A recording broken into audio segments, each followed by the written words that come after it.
অহাকালিলৈৰ পৰা পথালি পাহাৰৰ নূৰ খেলপথাৰলৈ আমন্ত্ৰণ কৰি অনা হৈছে অসমৰ আগশাৰীৰ ভ্ৰাম্যমাণ নাট্য দল আবাহন থিয়েটাৰ। অহাকালিলৈৰ পৰা 6-7-8 মাৰ্চত তেওঁলোকে পৰিৱেশন কৰিব 3খন ভিন্ন ৰসৰ 3খনকৈ নাটক। মেডাম মেনকা, লেডি মেকবেথ, মইনা কুশলে আঁচনি। এই 3খন নাটক 3-3-7 তেওঁলোকে পৰিৱেশন কৰিব। ইতিমধ্যে অগ্ৰিম টিকট দি থকা হৈছে। মেডাম মেনকা ইতিমধ্যে অসমৰ বিভিন্ন স্থানত কেইবাটাও প্ৰদৰ্শনী আগবঢ়াবলৈ সক্ষম হৈছে।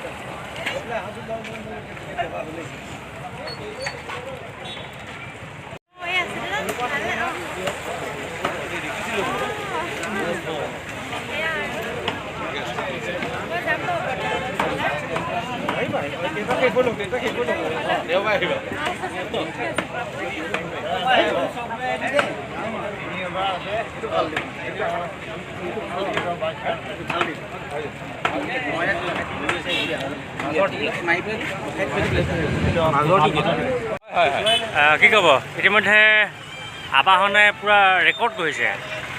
হয়, মঞ্চ জগতৰ মানে একচ্ছত্ৰী সম্ৰাজ্ঞী প্ৰস্তুতি পৰাশৰৰ নেতৃত্বত আবাহন থিয়েটাৰ চলিছে। আবাহন থিয়েটাৰৰ মঞ্চত প্ৰস্তুতি পৰাশৰৰ লগতে এদল সাংঘাতিক নাট্য ৰনোৱাৰ দপদপনি চলিছে দেখিছোঁ। গতিকে টিকেটটো ল'বই লাগিব, থিয়েটাৰ চাবই লাগিব।